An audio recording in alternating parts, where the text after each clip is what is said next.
আজকে উঠাবো গাছের করলা, একটা দুর্দান্ত রেসিপি বানাবো। কি বানাবো আগে বলবো না, দেখতে থাকবেন কি বানাই।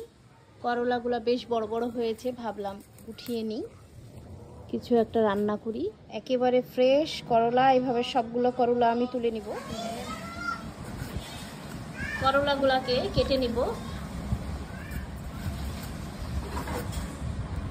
করলা দিয়ে আজকে কি রেসিপি হবে সেটা দেখতে থাকেন, বলবো না আগেই। আসসালামু আলাইকুম, আজরিন ব্লগে তোমাদেরকে স্বাগতম। আজকে রান্না করব একটা নতুন রেসিপি, করলা দিয়ে বানাই। সেটা তোমরা শেষ পর্যন্ত দেখতে থাকো, আমার সঙ্গেই থাকো। আমি সিদ্ধ করে নিব। প্রথমে এর জন্য প্যানে পানি দিয়ে করলাটাকে ধুয়ে, এ পর্যায়ে আমি এটাতে লবণ কিছুটা দিয়ে দিব গুঁড়া, কিছুটা মরিচের গুঁড়া। আমি এটাকে প্রায় 80% মতো সিদ্ধ করে নিব। এটা আমি হলুদ, লবণ আর মরিচের গুঁড়া দিয়ে কিছুটা নেড়ে চেড়ে ঢেকে সিদ্ধ করে নিব। একদিকে করলা সিদ্ধ হতে দিয়েছি, করলাটা সিদ্ধ হবে। বিশাল সাইজের একটা ইলিশ মাছ কেটে নিব। ইলিশ মাছের দাম কম, এই জন্য এরকম সাইজ, বিশাল বড় এরকম সাইজগুলো আমরা বিশেষত ওই করলা ভাজি দিয়েই খাই বা ভাজা খাই। আজকে আমি করলা ভাজাদেরকে ইলিশ মাছটা রান্না করে দেখাবো। ইলিশ মাছটা আমি কেটে নিব।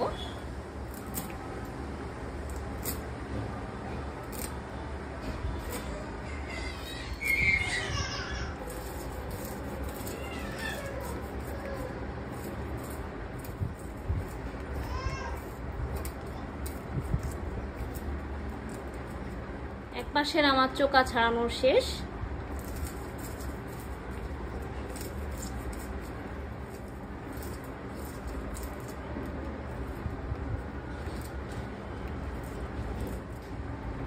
চোকা দুই পাশে সুন্দর করে ছাড়িয়ে নিয়েছি।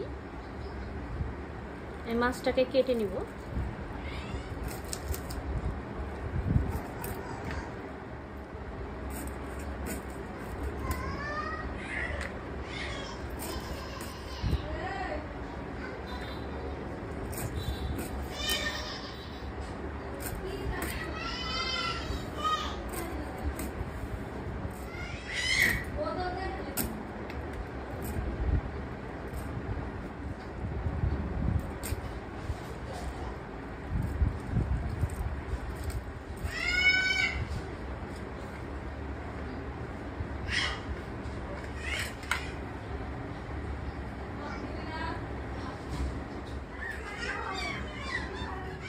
মাছটা আমি কেটে ধুয়ে নিয়েছি।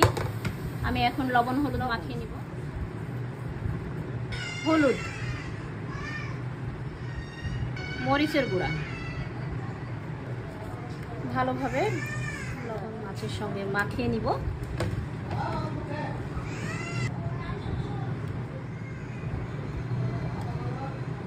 শেষ। এবার আমি ভেজে নিব। আমি একটা প্যান বসিয়ে নিয়েছি মাছটা ভাজার জন্য। এতে আমি দিয়ে দেব সাদা তেল।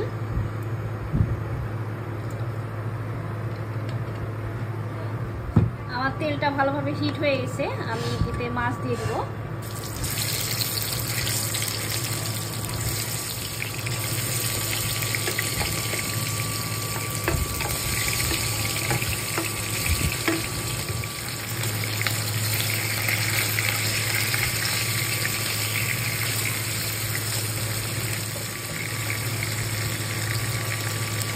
মাছটা আমি করলার মধ্যে দিব, এই কারণে একটু কড়া করেই ভাজবো।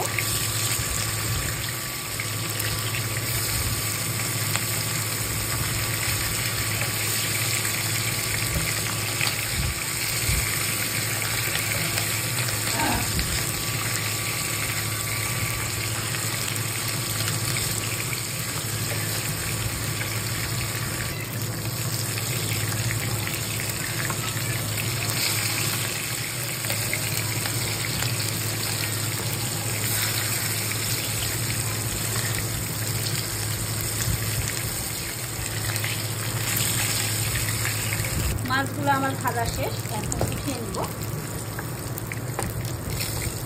এই যে আমি লাল লাল করে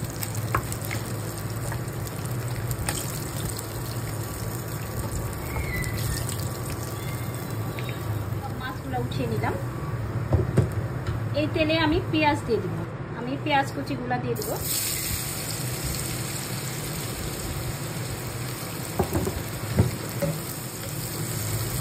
পেঁয়াজগুলা বাদামি করে আমি ভেজে নিব। পেঁয়াজটা আমি হালকা বাদামি করে ভেজে নিয়েছি। এর মধ্যে 80% সিদ্ধ করে রাখা করলার আর আলুটা দিয়ে দেব। তবে 80% সিদ্ধ হয়েছে, এটা আমি দিয়ে দেব। এইভাবে যদি করলাটা রান্না করেন তো মাছ মাংস রেখে দিয়ে আপনি করলাতে আপনার ইচ্ছা হবে, খুবই ভালো লাগে এভাবে করলাটা রান্না করলে। তিতোটা যেমন কম লাগে।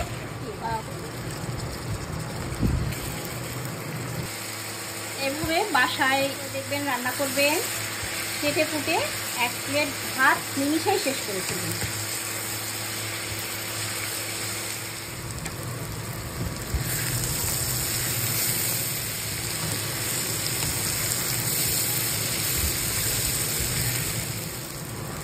এখন আমি ভেজে রাখা ইলিশ মাছগুলা দিয়ে দিব।